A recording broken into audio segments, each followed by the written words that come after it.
Breaking news చూస్తున్నాం. నాంపల్లిలో భారీ అగ్ని ప్రమాదం జరిగింది. ఫోరెన్సిక్ ల్యాబ్ లో ఒక్కసారిగా మంటలు చెలరేగాయి.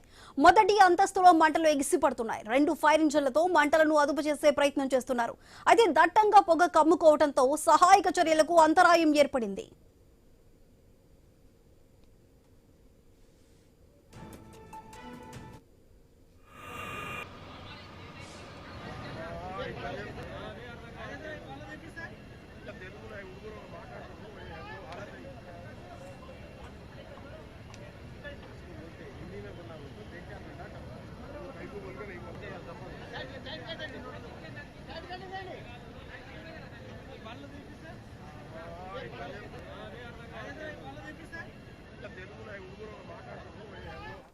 నాంపల్లిలో భారీ అగ్ని ప్రమాదం జరిగింది. ఫోరెన్సిక్ ల్యాబ్ లో ఒక్కసారిగా మంటలు చెలరేగాయి.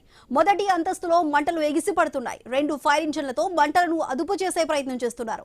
దట్టంగా పొగ కమ్ముకోవడంతో సహాయక చర్యలకు అంతరాయం ఏర్పడింది.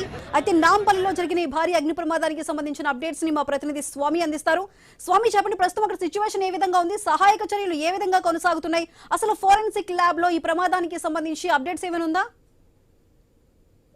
Hyderabad Nampally forensic science lab అత్యంత కీలకమైనటువంటి ఫోరెన్సిక్ సైన్స్ ల్యాబ్ లో ఈ అగ్ని ప్రమాదం చోటు చేసుకుంది. దీనికి ఫోరెన్సిక్ ల్యాబ్ సంబంధించినటువంటి మొదటి అంతస్తుకు మంటలు అందుకోవడంతో కూడా వెంటనే ఫైర్ ఇంజన్ సిబ్బంది అంతా కూడా రంగంలో దిగి 2 ఫైర్ ఇంజన్లతోటి మంటలు ఆర్పే ప్రయత్నం చేస్తున్నారు. నిత్యం అత్యంత కీలకమైనటువంటి పోలీస్ డిపార్ట్మెంట్ కావచ్చు, నేర విచారణకు సంబంధించిన విషయంలో ఈ ఫోరెన్సిక్ సైన్స్ ల్యాబొరేటరీ అనేది కూడా అత్యంత అధునాతన పరికరాలతోటి రూపొందించబడి ఉంటుంది. దీనికి సంబంధించినటువంటి ల్యాబ్ లో ఒకవైపు ఈ ఫైర్ యాక్సిడెంట్ జరిగి అంటుకోవడంతో కూడా ఒక్కసారిగా మంటలు ఎగిసిపడుతున్నాయి. వీటిని వెంటనే అదుపులోకి తీసుకోవడం కోసం 2 ఫైర్ టెండర్స్ రంగంలో దిగి ఆయన అదుపులోకి తీసుకొచ్చే ప్రయత్నం చేస్తున్నారు.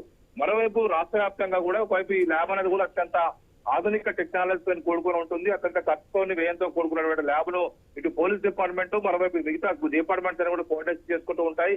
నేర విచారణలకు సంబంధించినటువంటి విషయంలో అనేక సంబంధించినటువంటి ఈ ఫోరెన్సిక్ ల్యాబ్ ఇచ్చేటువంటి రిపోర్ట్లు అత్యంత కీలకమైనవి.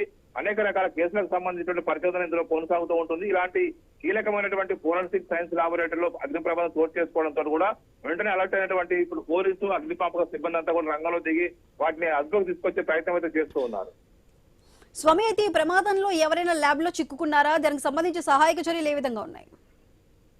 ఇప్పటి వరకు లోపల ఎవరు చెప్పుకున్న విషయం ఇంకా తెలియట్లేదు. మొత్తానికైతే లోపల ఎవరు లేనట్టుగానే తెలుస్తుంది. వెంటనే ఫైర్ కి సంబంధించినటువంటి వైపు మంటలు జరగగా ఉన్నటువంటి సిబ్బంది అంతా కూడా వెంటనే బయటకు వచ్చారు. ఆ మంటలంతా కూడా ఇంకా మిగతా ప్రాంతాలు వాపించకుండా ఫైర్ టెండర్స్ రంగంలో దిగి దాన్ని అదుపులోకి తీసుకొచ్చే ప్రయత్నం చేస్తూ ఉన్నారు. దట్టంగా పొగ కూడా మనకు కనిపిస్తుంది. అసలు అక్కడ మంటలు ఆర్పడానికి 2 ఫైర్ ఇంజన్లు అయితే ఉన్నాయని చెప్తున్నారు. అసలు అది కంట్రోల్ చేయడానికి ఇంకా ఎంత సమయం పడుతుందని ఏమైనా అంచనా ఉందా? ప్రస్తుతానికైతే అంటుకున్నటువంటి మంటల్ని మిగతా ప్రాంతాన్ని వ్యాపించకుండా నిరోధించే ప్రయత్నం చేస్తారు. ల్యాబ్ లో అత్యంత అధునాతన పరికరాలు ఉంటాయి కాబట్టి వాటిని కాపాడుతూ రిపోర్ట్ అన్ని కూడా అనేక రకాల రిపోర్ట్స్ కూడా ఉంటాయి, ఫైల్స్ కూడా ఉంటాయి కాబట్టి వాటికి సంబంధించిన మిగతా ప్రాంతాలకు మంటలు అంటుకోకుండా ఉండడం కోసం జాగ్రత్త పడతారు. దీంతో ఎఫ్ఎస్ఎల్ ల్యాబ్ జరిగినటువంటి ఫైర్ యాక్సిడెంట్ సంబంధించిన విషయంలో పోలీసులు అయితే వెంటనే రంగంలో దిగి మంటలు ఆర్పే ప్రయత్నం చేస్తూ ఉన్నారు. స్వామి, అయితే ఫోరెన్సిక్ ల్యాబ్ అనేది చాలా హై సెక్యూరిటీ మధ్య ఉంటుంది. అలాంటి చోట ఈ ప్రమాదం జరగడానికి దీని వెనక ఏమైనా కుట్ర ఏమైనా ఉందంటారా?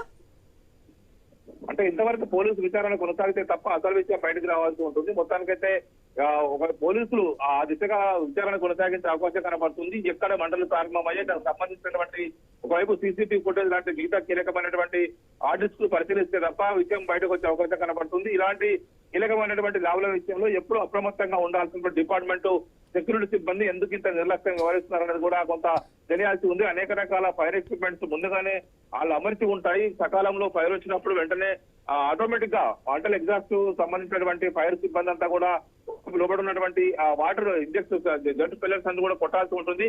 కానీ అలాంటిది ఇక్కడ పూర్తి స్థాయి ఏర్పాటు లేనట్టుగా తెలుస్తుంది. అందుకే మంటలు మిగతా ప్రాంతాలకు వ్యాపిస్తున్నట్టుగా కూడా కొంత సమాచారం అందుతుంది. Right Swami, thank you.